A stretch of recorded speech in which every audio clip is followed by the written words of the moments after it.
अस्सलाम वालेकुम। उम्मीद है आप सब लोग खैरियत से होंगे। आज का हमारा जो टॉपिक ऑफ डिस्कशन है वो इंडिया के हवाले से है। इस वीडियो में हम जानने की कोशिश करेंगे कि why India decided to quit Chabahar port. Chabahar port आप लोगों को पता है ईरान में वाक़या है, ईरानियन प्रोविंस सिस्तान बलूचिस्तान में वाक़या है, जो कि इंडिया ने कोशिश की थी to build it and subsequently operationalise it in order to bypass Pakistan.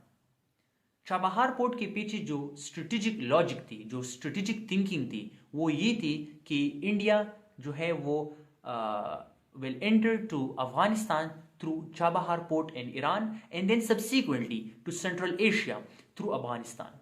तो इसी तरीके से पाकिस्तान को बाईपास करने की कोशिश की गई थी through Chabahar port in Iran. इसको अगर हम देख लें तो इस प्रोजेक्ट को, चाबहार पोर्ट को स्ट्रेटेजिकली डिजाइन किया गया था in order to bypass Pakistan.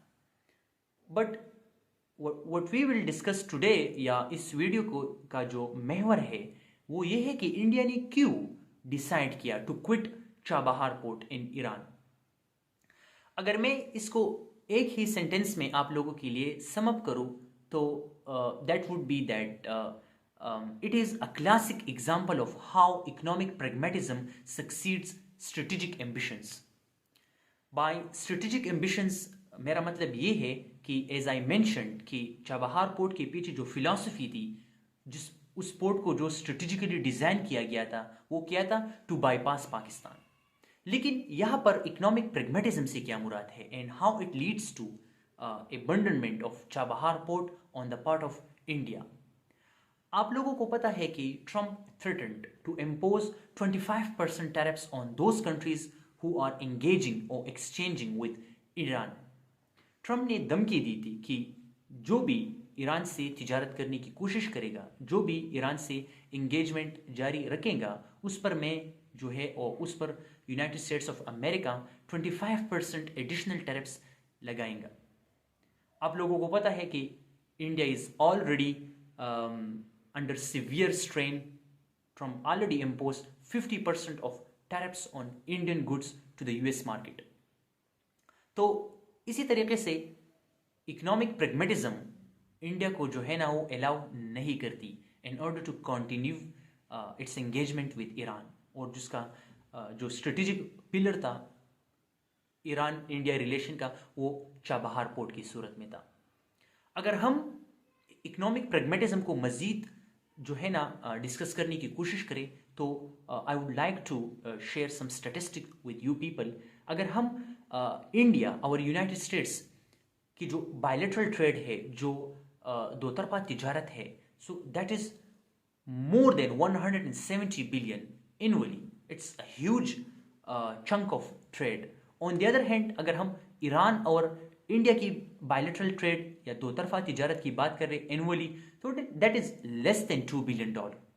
तो स्ट्रेटेजिकली तो चाबहार पोर्ट जो कि ईरान में वाक़या है, strategically it make sense because जो फिलॉसफी थी चाबहार पोर्ट के पीछे that was to bypass Pakistan. Like strategically it make sense to engage with Iran under the umbrella of Chabahar port, but economically it makes no sense. So that's why India decided to quit Chabahar port. आप लोगों को पता है कि India पर already 50% tariffs है, तो Trump in previous week threatened to impose 25% tariffs on those countries who are engaging with Iran. तो अगर let's suppose if India continued to engage with Iran, तो ये टैरिफ्स तो है इंडियन गुड्स पर वो 75% फिर बनता है। एंड मैंने आप लोगों को बताया कि जो बायलैटरल ट्रेड है between India and the United States that is more than 170 billion dollar. तो India can't afford to continue its engagement with Iran.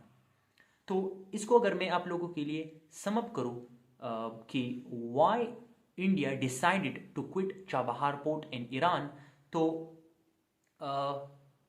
India ने अपनी स्ट्रेटेजिक एम्बिशंस जो थी, जो स्ट्रेटेजिक डिज़ाइंस थी, उनको जो है ना वो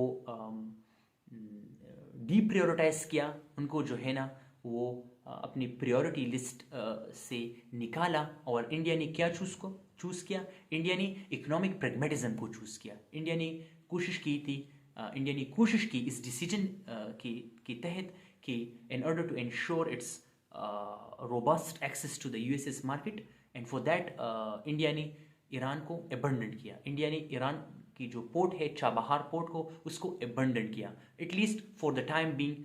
सो to conclude, this is a classic example of how economic pragmatism succeeds strategic ambitions.